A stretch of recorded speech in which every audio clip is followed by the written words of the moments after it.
All right, hey there, everybody. It's RevKev here. Hope and pray you are having an amazing day today. That just sounds really weird in my own head with that stuck in there. So,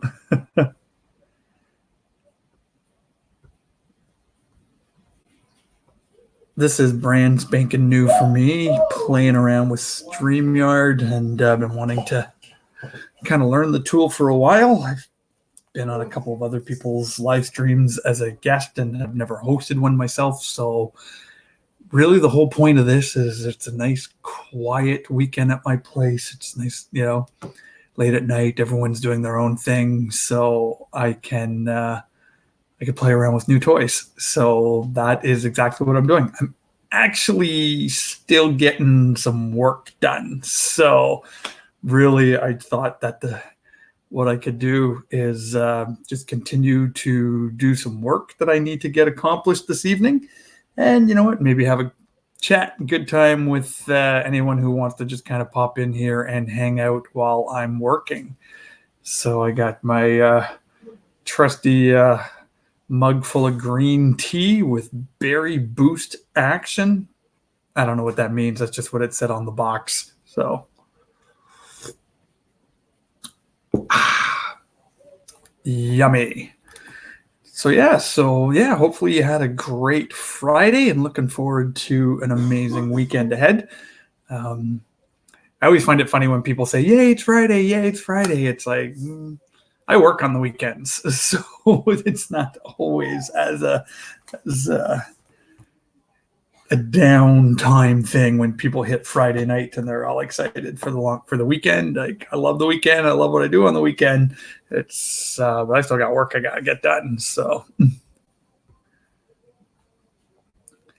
anyway, so what I'm actually doing right now is honestly, like I said, I was just wanted to test this out. So if people pop in, want to talk Star Wars, want to talk, anything kind of going on pop culture, totally cool to do that. But really, key thing that I'm doing right now is I'm going to play with this share screen here. And let's see, hopefully, if you can see what this is. So basically what I'm doing right now is I'm not done writing my sermon for Sunday.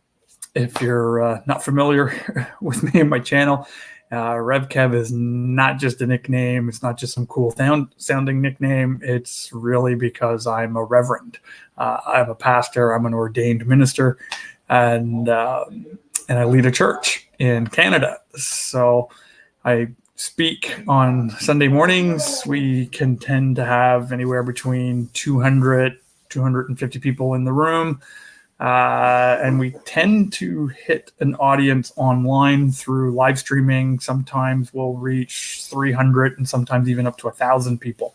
It's really just kind of hit and miss. So normally I really like to make sure my sermons are long done before Friday night at 11 o'clock at night, but it's just been one of those weeks. So what I'm doing is I'm actually working on that this evening for a little bit. So what I've got here on the screen here, so this is a tool called Logos, fancy Greek word that means the word. And I basically now buy most of my books digitally. I either buy it so it's compatible for Logos, or I buy it so on my e-reader, my Kobo e-reader. And my American friends, you don't know what a Kobo is because that's a Canadian thing. So it's basically a Kindle. But what Logos does is all the books that I buy on here, I currently have, if I look at my library here, how many books have I got in here? I've got 871 books. 871 books, all in this library here, on theology, on commentaries, on church history, on ancient history, on Hebrew, on Greek. All very, very light, fluffy reading topics. And so I use this to help me study. So what this software does is it indexes the 871 books. And so that when I go in and let's say I want to search on a topic like heaven, it will go in here and give me basic definitions of heaven and all the cross references in all the books that I have in the library. Is how does the topic of heaven come from? In ancient Judaism, in more kind of in the book of Acts in the New Testament, what did the Apostle Paul's talk about heaven? And it just kind of cross-references all those books. So instead of me having to leaf through 871 volumes, this software does it all for me. So it's awesomely handy. So that's what I kind of play around with when I'm doing this stuff. Really speeds research up greatly. And it does a whole bunch of other fancy things. And to be honest, it does a lot of stuff that I've never even really used yet. It's kind of one of these, it's kind of like the Porsche, of Bible study software. And so, yeah, it'll kind of, you can write your sermons directly in here. It'll do your PowerPoint presentations for you, all these kind of things like that. There's video, there's interactive maps, there's all these different kind of things that you can find in here, videos that you could actually use to help you learn and educate you, or that you could use as sermon illustrations. It's just absolutely crazy how big and powerful this thing is. So what I tend to do, hey James, thanks for joining me. Great to have you here today. I'm just sharing that I'm still trying to get a little bit of work done, prepping for the weekend. So what I'm doing is just kind of showing the tool that I use to get work done. So what I'm doing is I'm prepping this message right now. I'm speaking on Sunday, and I'm speaking about money. And personally, I like talking about things that make people uncomfortable. I just really do. Here, let me just stop sharing this for a second. Oops, am I in the wrong window here? Oh, yeah, wrong window. There we go. Yeah, so what I like to do is I actually believe when I look at culture, when I look at where we are today, if I think of my grandparents' generation, for example, that was the generation, love them, the amazing people, that great generation, the greatest generation, that builder generation. Hey, Still Odin fan, great to have you here. Thanks for joining. So when I think of my grandparents' generation, they didn't talk a lot about difficult things, right? It was the generation, and I remember hearing this all the time. You never talked about money. Don't talk about money. That's private. You don't talk about sex. That's private. You don't talk about religion. That's private. You don't talk about politics. That's private. And then we raised up an entire generation because we didn't talk about money and politics and sex and religion. We raised up a generation that had no clue how to talk about money, sex, politics, or religion, right? And you can kind of see where this is going. And now we've got kind of this SJW generation who seem to absolutely lose their minds because they have no clue how to have a civil conversation about this stuff. Talk about money, it's total freak out. Talk about religion, it's total meltdown. Talk about politics, totally triggered, right? So I actually love talking about this stuff in my work, and I like hitting on these difficult topics because we got to learn to talk about them again. It's just absolutely crazy that we've lost the ability to talk about these difficult subjects. Yeah, my Funko Pop collection. Yes. Yeah, thank you. It's this was my Funko Pop collection, honestly, started after The Last Jedi. Let's see. I wonder if I can get a better shot of it. I'll keep tabbing here into the window, and it's wrong. Let's see if I can get a better shot of it here for you. I'll just kind of move up here.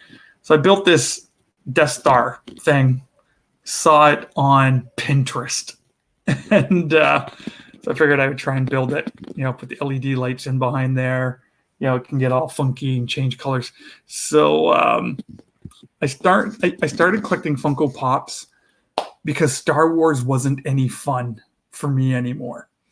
I'm a big Star Wars guy. I've been a Star Wars guy since 1977.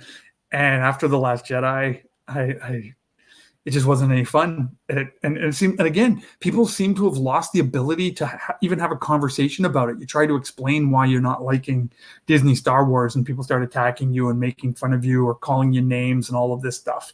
So it must have been last summer. And yeah, Last Jedi came out in the wintertime, and it was in August that I kind of made the decision. I've got to like turn this around. I got to find ways for me to have fun with Star Wars. Yeah, thanks so much, James. Appreciate the comment about the Death Star. I needed to find ways to have fun with Star Wars again. So I was at a Comic-Con, local Comic-Con, and just kind of found, these bins of, buy 5 Funko Pops for $20 type of thing. And I just started collecting them that way. So I buy the cheap ones. I don't have any rare ones. I don't have anything that's worth any money. So that's why I open them up and put them all on display. And it's kind of fun when you kind of give this a little shake, and then you get all the heads bobbing on behind me. So yeah, it's been pretty cool. Just slowly collecting them, picking them up here and there, and then the kids will pick up some for me and add to the collection. Some of them, I actually did a wedding last summer. I officiated a wedding, and they got me Yoda here. Got me Yoda as a thank you gift for doing their wedding, and they got me R2-D2 for doing their wedding. So that's pretty cool. Yeah, Stallone fan saying you became more of a Star Trek fan as you got older. Interesting. So here's a little funny story. My next door neighbor across the street is a little older than me. Probably in his, a little older, a few years older than me, probably in his late 60s. Diehard Star Trek guy. Like, this guy knows all the blueprints of the Enterprise backwards and forwards, knows the whole thing. And he knows I'm a Star Wars guy. And so we talk, and he's like, oh, but you're so lucky because you're getting all these movies, and your movies are so good, and all the Star Trek movies are so terrible. And I'm looking at him like, dude, all the Star Wars movies are terrible. You're so lucky because all the Star Trek movies are so good, because I really liked the J.J. Abrams reboot of Star Trek. I really enjoyed it. The whole time travel thing and Spock Prime, and I thought that was really, really cool. And my neighbor was just furious, and just like absolutely just so furious and angry that I would think that those were good movies. And I guess we all just have our opinion on the things that we are fans about.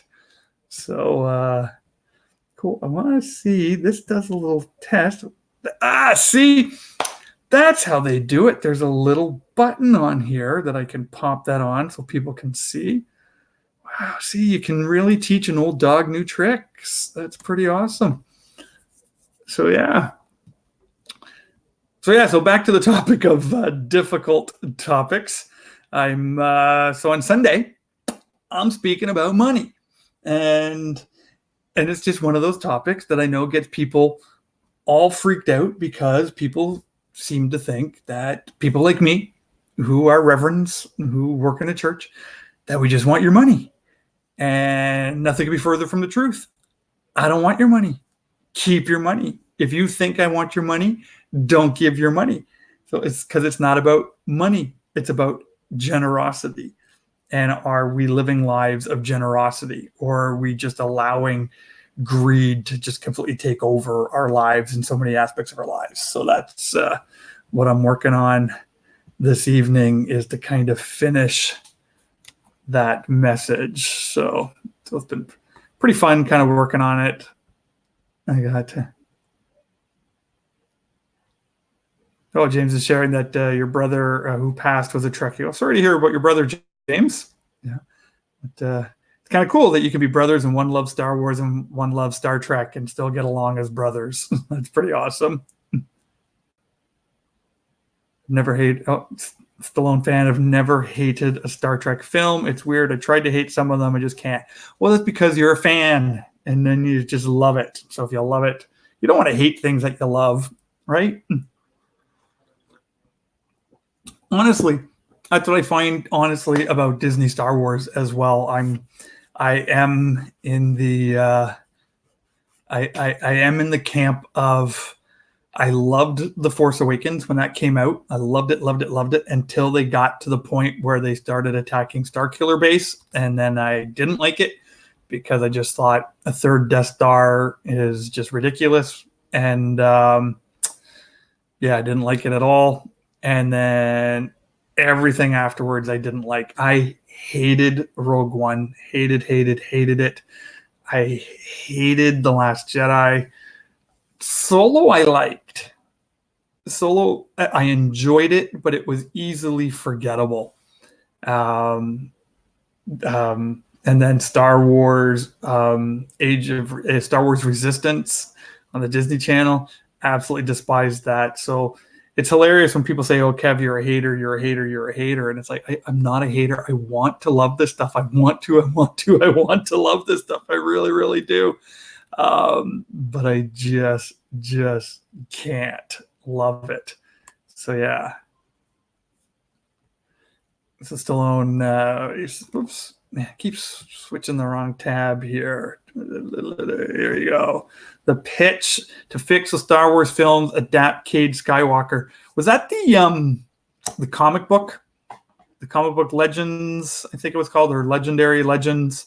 And Cade Skywalker is Luke Skywalker's great grandson or something like that. And there was a new empire or new emperor. Is that what that is? Because I got I think I got the first issue of the graphic novels of that, not the one where the ghost of Luke Skywalker shows up. And the ghost of Luke Skywalker, because he wants to, yeah, he's addicted to death sticks, and the ghost of Luke Skywalker shows up, and then he threatens to shoot himself if the ghost of Luke doesn't leave him alone. That was really cool. If that's what Cade Skywalker is, I'm kind of not as huge in the expanded universe. So read a number of the books and the comics and the video games, but don't remember them as well as the movies. So yeah, if that's what that is, just let me know. I'd be very curious. And that's what it is. Yeah, the Ghost of Luke. Okay, that's the one. Okay, yeah, I thought that was cool. I just didn't understand how a new empire came, and the empire was good. If I understand that correctly, the Jedi were working for the new emperor. If I understand that correctly, so yeah. But I mean, there's so much that could have been done, obviously, with Disney Star Wars, and they just really dropped the ball on it. So it's kind of sad. But mind you, it's kind of sad. But man, oh man, or it's all this stuff about the Mandalorian looking really good. I mean, looking really, really, really good. I'm really looking forward to seeing that. Like everything, every clip, it's pretty impressive. So yeah, I'm quite looking forward to seeing what they're going to do with that. Excuse me. Oof, had a little bit of indigestion. The kids and I had pizza for dinner tonight. My wife's out of town for the weekend, so I'm on dinner duty. So I got us pizza. Yeah, so Mandalorian, looking forward to that with Disney Plus streaming service launching next week.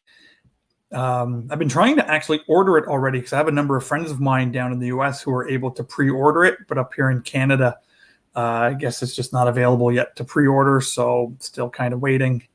I'm actually going to be out of town for a few days next week, so I'm not going to be able to watch The Mandalorian until at least Thursday, if not even Friday. So I might be quite quiet on the internet next week. I'd be totally quiet on the internet because I don't want it spoiled. Yeah, I hear you, man. You don't want to get Disney Plus. I totally hear you. And I totally respect that. It makes total sense for me why people wouldn't want to get it. Don't want to give Disney any more money. I am going to get it. We don't watch TV. We only watch Netflix. and Netflix and YouTube. That's pretty much all we watch now as a family. And I do find the programming on Netflix, I'm not overly happy with it. So what I'm actually looking forward to is looking forward to Disney Plus. Not even so much for all the new stuff, but for the huge library of all the old things that are coming out from the 60s, 70s, and 80s and 90s. There's a huge library right on launch day of pretty much every single movie that I was into when I was a kid and a teenager. So for me, that alone is worth the subscription rate to get access to all that, all those movies, all those shows. So that's the primary reason why I'm getting it, because I want to have access to that material. I'm not overly thrilled with what I saw announced for the Marvel shows. The new programming kind of looks fine. Mind you, the other show apart from The Mandalorian that I'm really looking forward to, I put this on Twitter earlier today, is High School Musical, the series, where they're doing, it's kind of like as if it was a reality TV show of a high school that is putting on the play High School Musical, and the kids are all, auditioning for, Troy to be Troy Bolton or to be Gabriella, Zac Efron and whatever, I can't remember her name. And I have a teenage daughter, so she's 16. When she was a child, younger, a little kid, she loved High School Musical. So we've been singing High School Musical songs in this house for years and years and years and years. So yeah, I'm definitely getting that and looking forward to that too. So yeah, we'll have some fun with it. But yeah, hopefully in Canada it's going to be available right away, because if it's not available right away, be a little disappointed. So we'll see. So yeah, we'll have to see how that plays out for sure. It's kind of weird. I'm just looking at here. It's weird that when I'm on, I've got a StreamYard tab open up and I don't get the pop-ups as quick as I do on the YouTube one. It's kind of weird. I'm not, still kind of learning this thing and trying to figure out exactly how it works. So, half of those Marvel shows should be films. Totally agree with you. Totally. Good night, bud. And do I like Breaking Bad? Logan, Tom, thanks for dropping in. Breaking Bad. Honestly, I've never seen it. It's so here's the thing. Because I don't watch a lot of TV. I watch a lot of Netflix. I watch a lot of YouTube. Hey, Cyber Cyclone, thanks for coming by. Appreciate it. So yeah, let me just go blink. Do you like Breaking Bad? I've never seen Breaking Bad. Never seen it. Is it any good? He's a drug dealer, right? That's what it's about. Just basically some guy who ends up becoming a drug dealer, crime lord. So something interesting about me is I actually get I actually have a threshold to when it comes to violence. And it's been like this my whole life. This isn't a pastor thing. This isn't a Christian thing. I actually spent the larger part of my life, the first half of my life as an atheist, and only became a Christian later on in life. So it's not a church thing. It's not a religious thing. I've just always been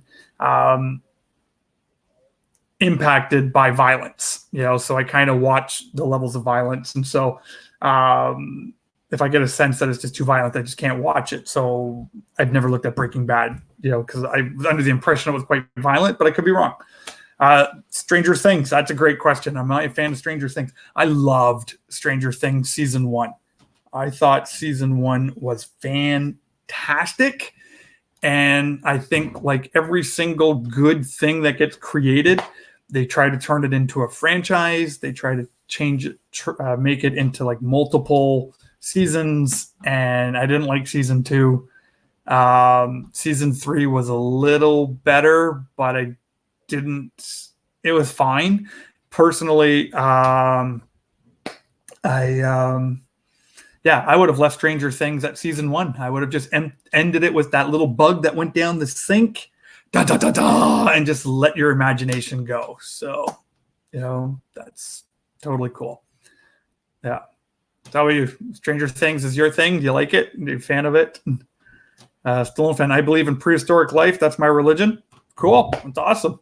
And I know lots of people who do. That's very cool.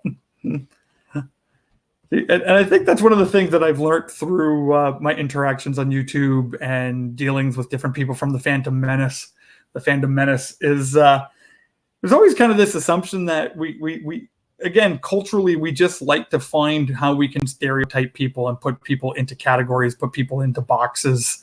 And, and there's kind of this assumption that because I'm a white, male, heterosexual Christian, that therefore I must be, or therefore I must not like, or therefore I must hate. And it's like, we got to stop doing this. We got to get to know people and talk to people and actually have civil conversations, because it's totally cool to have completely different, viewpoints on things and actually still get along and still be polite and respectful to one another, even our differences. So, Logan Toms here says, you have to get used to the Bryan Cranston in his tightly whiteys, but yes, greatest show of all time. And Stallone fan, which box am I in? I have no clue. I don't put you in a box. You're a human being, and I appreciate you, and I'm so glad that you're here. And I'm so glad that you follow me on the channel here. I don't tend to put people in boxes. I'm not a box guy. I'm not, and that's one of the things too. I'm not a hide behind policy. Again, just in the nature of what I do, sometimes we like to have policy and policy and policy, and we create all these policies. And I don't tend to like that. It's about people, and I don't want to hide behind a policy. It's about people. Every person's story is different. Take the time to get to know people's story and make decisions based out of people's story, not hiding behind a policy. Again, that's just the way I roll. That's just the way I see these things. So yeah, so next week's a pretty big week with Star Wars. We've got Disney Plus coming out with The Mandalorian. I'm just going to say it, if this isn't a spoiler, because I know nothing. I have no information, but this is just my theory. This is my theory. I have been saying this since day one. This is a Boba Fett show. I'm convinced of it. I'm convinced it is a Boba Fett show. And in the first episode, they're just going to reveal, hi, this is Boba Fett. And the actor who they said is the main actor is a different character that we haven't even seen yet. That is just my absolute, that's just what I believe. Yeah. What type of church are you a pastor to, by the way? So, great question. I am actually a Baptist. So I'm a Baptist minister. So I serve. It's a Baptist denomination here in Canada. And I don't think we have this denomination in the United States. We have it in the Middle East and in Asia, and I think in North Africa as well. It's called the Fellowship of Evangelical Baptist Churches of Canada. So basically the big difference is, if you're familiar with any kind of church, is Baptist, we like to baptize people. We get into the river and we dunk you under full immersion, make sure people get good and wet. So there you go. Cybercycle on your Baptist too. There we go. If it was a Boba Fett show, Daniel Logan or Tamora Morrison would be playing. I agree. Or just Boba Fett is it was a different person who was Boba Fett all along. So, and maybe it is one of them. And again, the main actor that they've been announcing might be a different character that we haven't even seen in the trailer. I don't know. This is just my gut feeling. I think there's been all these rumors of a Boba Fett movie for so long that I think this is it. This is the Boba Fett movie. This is the Boba Fett show, or Boba Fett showing up at some point in this series to take it over from The Mandalorian. So just my thing. I got no evidence. I got nothing to back it up. It's just my gut, my spider sense is just kind of expecting this to turn into a Boba Fett thing. So, the other big thing that I'm really excited about is Star Wars Jedi Fallen Order coming out, the video game. That game looks great. I have been dying for a good story-driven Star Wars game for years. It has been way too long since we've had a really good story-driven video game. I mean, the last one would have been the first Force Unleashed game. The second one wasn't very good, but the first one was so amazing. So this Jedi Fallen Order, so looking forward to it. And yeah, again, I'm out of town all next week, and then I'm out of town again for work the following week. So yeah, you pre-ordered the game. That's awesome. I didn't pre-order it yet. I have a rule that I'm not allowed to buy myself toys in October, November, or December, because then my family get mad at me that they don't know what to buy me for Christmas because I bought all my own toys myself. So yeah. So I try not to spend any money on myself those time of years. So just patiently waiting to see what ends up under the Christmas tree, to see if there'll be a Jedi Fallen Order under the Christmas tree. So yeah. Yeah, that's right. Daniel Logan was in the Clone Wars, wasn't he? I'd forgotten that in those some of those episodes where he showed back up in that. There was like one story arc, or was it two? I can't remember now, man. That was a long time ago. Yeah. See, and now it just blew my mind. You know, again, they take the helmet off, and it's not the actor who you thought it was, and it's Daniel Logan. Now, that'd be sweet. That'd be so awesome to have Daniel Logan show up in some kind of capacity in The Mandalorian. So, and really like that, and The Mandalorian's kind of the only really Disney Star Wars Plus show that personally I'm excited about. The Cassian Andor show, I don't really care for that because I didn't like Rogue One, and I know I'm in the minority, but I think Rogue One did just as much damage to the character of Luke Skywalker as The Last Jedi did. Yeah, Sam Witwer. Yeah, he's an awesome guy. Did I meet Sam Witwer? I can't remember. No, I don't think we met him. So I'm a member of the 501st Legion. So at different cons and events, stuff like that, we sometimes get opportunities to meet some of the Star Wars actors when they're in town for the Comic-Con events. So no, I don't think Sam Witwer has come up to Canada, at least not the ones that I've been to. So yeah, I heard he's an awesome guy. But yeah, so anyways, I think Rogue One did just as much damage to the character of Luke Skywalker as The Last Jedi did. So yeah, great question. How did it damage Luke? By making the Death Star's weakness man-made. By making it intentionally man-made, took away from the mythology of Luke Skywalker for me. See, the reason why Luke Skywalker was a New Hope was the fact that there was now this superpowered Death Star. The Emperor was taking over, taking control, and only a Jedi could stop him, and there weren't any more Jedi. And so, Rebel spies get the plans for this thing. They do an analysis of it. They kind of go, well, there's a weakness. The weakness is if we can shoot into this exhaust port and get into the main reactor, we'll blow it up. Well, that doesn't have to be a man-made weakness. Like if you take a little small firecracker and you stick it in the gas tank of your car, you have no more car. Like it's going to blow it up. So if you get a proton torpedo in the exhaust port to get to the main reactor, there's no more Death Star. Like it made perfect sense the way it was, and nobody could do it. Like the first guy who tried to do it couldn't do it.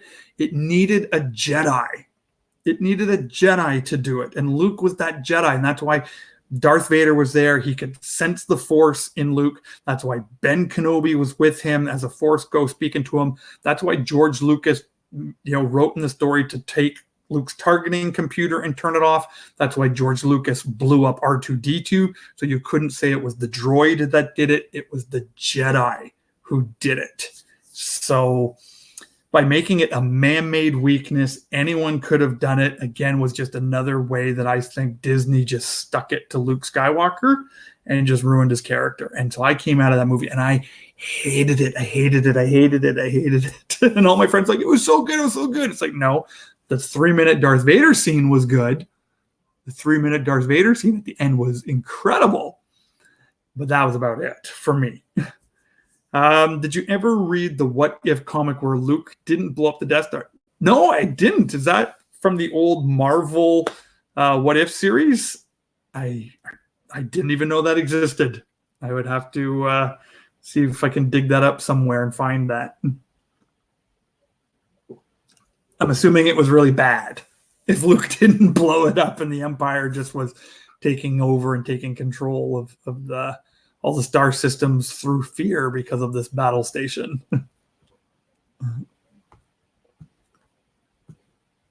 Oops, sorry, I'm just playing over here. It is really weird. Like I've got 2 tabs open here. Like I'm kind of playing on my laptop, and YouTube has a delay, but I get the text. I get your chat comments in YouTube before I get it into StreamYard, which is weird because YouTube is a delay with the video.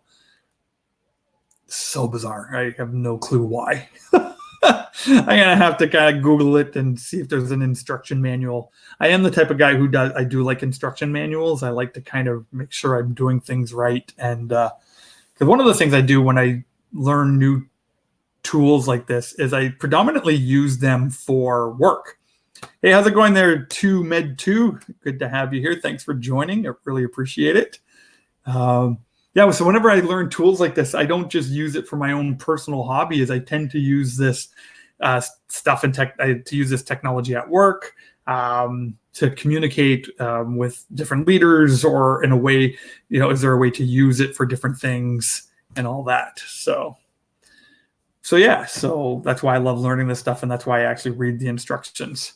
What is your favorite movie other than Star Wars? Oh, you know what? Honestly, I'm into all the geek stuff that everybody's into. But if I were to actually share something that isn't probably the norm, like compared to like Indiana Jones, or just to say something simple like that, one of my favorite movies in the last few years was Hacksaw Ridge. Hacksaw Ridge. That was the movie directed by Mel Gibson, the war movie. And again, it's not a church thing, it's not a Christian thing, not a religion thing, even though it had a faith-based character. Just absolutely loved that movie. That movie was so well made, was so well done, so beautifully acted by Andrew Garfield as the main character in it. Man, it was a good movie. In fact, I think I'm gonna fire that up tomorrow night and watch it again. It's been a while since I've watched it. My kids got it for me for Father's Day last year. And yeah, just a powerful story. And just in regards to the faith and pop culture, pop culture does an incredibly crappy job of portraying people of faith in their movies. So Hacksaw Ridge nailed it. Now, obviously, Mel Gibson is a man of faith. He's a very strong Roman Catholic. So he kept that in there. But yeah, it wasn't over the top, wasn't in your face, it wasn't pushy, it wasn't preachy. It just was a central part of who he was as a character. So I thought it was awesome. Yeah, Hacksaw Ridge is great. Yeah, Mel Gibson too. He's a great filmmaker. Like, just goes a little, he goes a little off the deep end for a while, and then he's got to come back. So, and then I was actually just reading a rumor that he's supposedly making a sequel to The Passion of the Christ. And what he's focusing on for that movie is it's kind of, I think this is, if there's any Catholics in the house, maybe you can correct me. But I think that kind of the whole, like in the Apostles' Creed, there's a line that Roman Catholics tend to recite that I wouldn't, is that when Christ died, he descended into hell and battled Satan and the demons in hell for 3 days while he was dead. And supposedly the rumor is that that's the movie that Mel Gibson wants to make, that he's making this movie of Jesus in hell fighting demons and Satan. It was just like, dang. That could be, again, it's not about religion, it's not about faith, but it's like, that could just be a total kick butt, really cool movie if it's done really well. So, hey, thanks a lot, Stallone fan, for stopping by. I really appreciate you being a part of it. And just thanks a lot. Have a great rest of your evening. And so that's the rumor that I read about Mel Gibson and his movie. I don't know exactly how true that is. I would have to, I don't know, is it even Passion? Let's see if I can Google this. Passion of the Christ sequel. Yeah, The Passion of the Christ Resurrection. According to The Hollywood Reporter, Gibson's sequel to the Christian drama titled The Passion of the Christ Resurrection is picking up steam, with actor Jim Caviezel in talks to reprise his role as Jesus Christ. The actor's team confirmed to THR that Caviezel is currently in negotiations with Gibson. This was in January 2018. That's pretty old news. Even Vanity Fair was reporting that in January 2018. So that's a while ago. So I'm not too sure if that's real or not. But that just sounded like a crazy, crazy idea to me of Jesus just battling demons in hell and kicking butt. So kicking butt and taking names, See if that actually happens. So, yeah. I don't know. What are some of the movies you guys like apart from Star Wars? What are the, is there anything I should see? I'm always open to watching something that I haven't watched, unless you tell me to watch The Walking Dead. I've never watched The Walking Dead. People keep telling me to watch The Walking Dead. I've watched the first episode of The Walking Dead, and when that little zombie girl came out and the sheriff shot her, I was done. I was out. I'm not watching it. So, no. So, yeah. Yeah, exactly. That whole notion he descended, right? And so that's, I think, be kind of, tricky to make a whole 2-3 hour movie based on that one statement. But hey, knock yourself out, Mel Gibson. I think he's a great filmmaker, and I'll go see it. So I even like the one that he did. What was that? The one in the jungle there, Apocalypta. I can't remember what it was called now. Yeah, even that one I thought was really good. Excuse me. Time is it? My goodness, the time just flies when you do these live streaming here. Have you seen The Office? Oh my goodness. My wife and I have burned through The Office. I think we've watched the whole series about 5 or 6 times. Yeah, I love The Office. Michael Scott is psychotic and is in serious need of some counseling, but he's hilarious. I absolutely love The Office. And man, I'm old enough to watch. I watched Friends when Friends was new, so that was like must-see TV on Thursday night, watching Friends, and it was hilarious. We were actually just watching Friends last night with my kids. And we're watching this episode, and my wife is pointing out said, yeah, your dad was exactly like Chandler when we first started dating, and his best friend Mark was exactly like Ross, and his other best friend Mike was exactly like Joey. So it was pretty educational for my children. So did a 3-hour live stream earlier just to work out how StreamYard works and all the different things. That's cool. See, that's pretty much exactly what I'm doing as well. 2Med2. I just really want to learn this tool, and I may even subscribe to it, because I'm assuming these logos here, like live with StreamYard and all the stuff there powered by StreamYard, that I can't turn those off with the free version of it. So I haven't looked into it yet to see how much it costs. So, but I think yeah, I think if you want to kind of like upload, yeah, here you go. You got to pay for it if you want to put your own logo on it. And depending on the price, I may pick it up, may play around with this a little bit more. And again, because I try to use these things not just for personal, but I use them for work all the time too. Yeah, cheers, night court, all in the family. And yeah, you're speaking my language here. You're speaking my shows. Cheers was great. When it first started, it was Ted Danson and Shelley Long. Shelley Long. My goodness, yeah. Whatever happened to her? Got really good with Christy Alley. Loved Cheers. Then that one died pretty quick. $20 a month, eh? And I'm assuming that's $20 American, 20 US dollars. So that would be about 500 Canadian dollars. No, I'm just kidding. It's not that bad. But yeah, I'm always mindful when our prime minister says something, and then all the and then all my US dollars expenses change on me. So yeah. No, that's cool. Like I said, I'm gonna check it out and see if it's worth paying it. Boop. There we go. Now the question I have is, when you set up people to be a moderator, is that done through StreamYard or is that done through?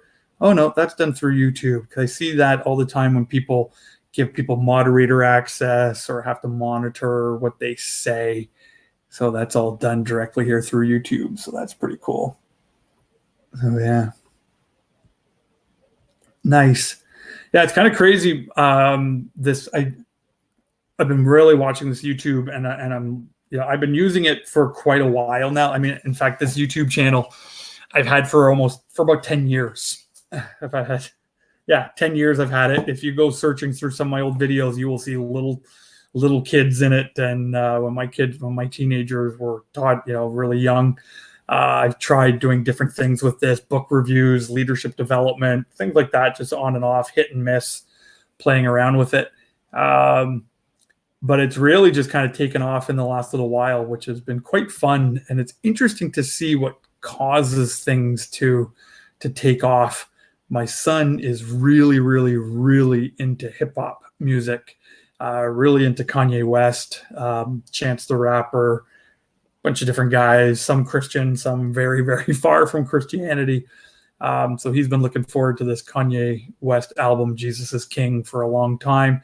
And then the movie came out in IMAX. We all went to go see that together as a family. And that was a mind-blowing experience because the theater was just absolutely packed. Every single seat sold, with all these kind of 20-year-olds.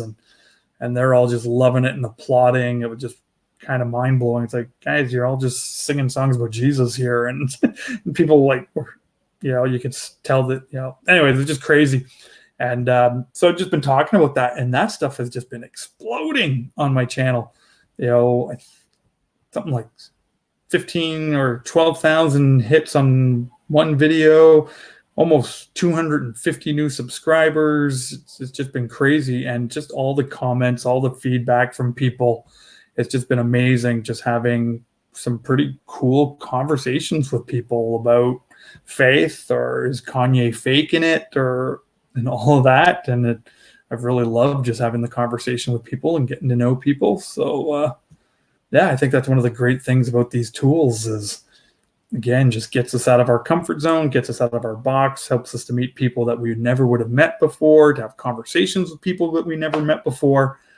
And one of my things, and this is just me, this is the way I run things. If people want to run their YouTube differently, I'm always trying to be respectful, even if they're slamming me, even if they're attacking. I don't get into the game. I don't feed it. I just let them know that I appreciate them, let them know that they're loved. I might not be the one who loves them, but I know someone who does. But just really try to just have a different conversation, because I think it's just so important. We have to learn to have these conversations with people that disagree. So yeah. So thanks so much, Cyber Cyclone. I really appreciate you stopping by. I'm actually going to sign off in the next couple of minutes too. Originally was just planning on doing this for about half an hour. I got a crazy work day ahead of me tomorrow, but yeah, just thanks so much for coming by. And it's, appreciate every single, just really appreciate everyone who comes and participates in this stuff, everyone who comments, everyone who likes, everyone who subscribes. I think we're really building something really special in the Fandom Collective. I would never say I'm a part of the Fandom Collective. That's not even language that I would use, but I've been following so many of the YouTubers who were kind of the ones who kind of started this up, who coined the term. And I just connect with all of them, and they're also radically different, and different people, different backgrounds, different beliefs, different styles, and I learn something from each and every one of them, and I get something new from each and every one of them, and I've just so appreciated them because their thoughts and feelings were very similar to my thoughts and feelings when it comes to Disney and with Star Wars and what they've done with it. I've tried to bring a little bit more hopefulness to the conversation. Despite all the horrid rumors about the rise of Skywalker, I'm still clinging on to this tiny little thread of hope that it's going to be good. Oh, but if the latest Doomcock video is accurate, that may have just destroyed my last shed of hope, but we'll see. But so I've always been trying to keep Star Wars fun. I've been trying to yes, be critical, yes, hold them to account, but let's have some fun with Star Wars as well. There is still a lot of great Star Wars products that are coming out, especially in the way of games. The board games from Fantasy Flight Game, they're just incredible games, and I'm going to do more videos about those coming up. So anyways, that's just a little bit of what I've been trying to do. So the more I can be playing with these tools, getting some invites to join in some streams. Looking forward to that in the next couple of weeks. I'm going to be doing some streams with the Fandom Collective, and I've got a few guests kind of lined up to talk about different things, talk about pop culture, and I'm really looking forward to getting some guests who think and believe very differently than me, and talk about pop culture. Faith in pop culture, lack of faith in pop culture, those type of things. So I think this should be a lot of fun. This is why I put my spin on it. I'm obviously a pastor. I'm a Baptist pastor. So why hide it? Just accept it. It's who I am. It's, and just kind of talk about things that I love from that worldview, from that perspective, and have some really cool conversations with people who disagree with me and have different worldviews, and just build that conversation. So I'm really excited to learn this stuff more and to be more and more engaged with that. So with that said, it is almost midnight here, my time. I should sign off. I've got to get up bright and early tomorrow morning for work. But again, thank you so much for everybody who signed into this and commented. It really means the world. Thank you to the 7 people who clicked that like button. Thank you so much. If you're still here and you haven't clicked like, if you could do it, that would be great. And look forward to doing another one of these live streams with all of you in the very near future. I might do kind of late night sermon prep as a regular thing, but maybe during the week, maybe on a Wednesday night or a Thursday night, I'll do that and talk about what I'm preaching on and talk Star Wars and geek stuff and all that fun stuff. And we'll just kind of keep each other company while I try to get my sermons finished before Sunday. Because that's the thing about my world, is Sunday is always coming. Always coming. And you got to be ready for it every time. So with that said, have a great rest of your evening. God bless you. And we'll talk to you soon. Take care.